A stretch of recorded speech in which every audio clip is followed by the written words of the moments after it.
Justice ಪುನ್ನಾ ಅವರ ವರದಿಯನ್ನ ಸರ್ಕಾರ ಮೊದಲನೇದಾಗಿ ಒಪ್ಕೊಂಡಿದೆ.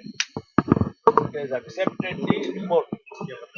ಅದರಲ್ಲಿ ಏನೆಲ್ಲ ರೆಕಮೆಂಡೇಶನ್ಸ್ ಮಾಡಿದ್ದಾರೆ ಅದರ ಬಗ್ಗೆ ನಾವು ಒಂದೊಂದನ್ನೇ ಅನುಷ್ಠಾನ ಮಾಡೋದಕ್ಕೆ ಪ್ರಯತ್ನ ಮಾಡ್ತೀವಿ.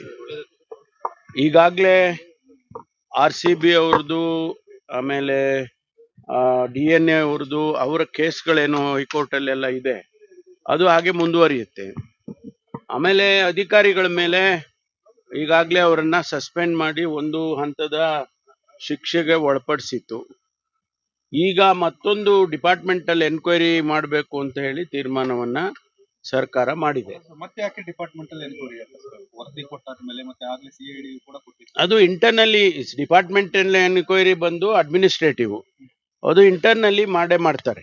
ಅದನ್ನ ಆ ತೀರ್ಮಾನ ಚರ್ಚೆ ಮಾಡೇ ತೀರ್ಮಾನ ಮಾಡಿದ್ದಾರೆ.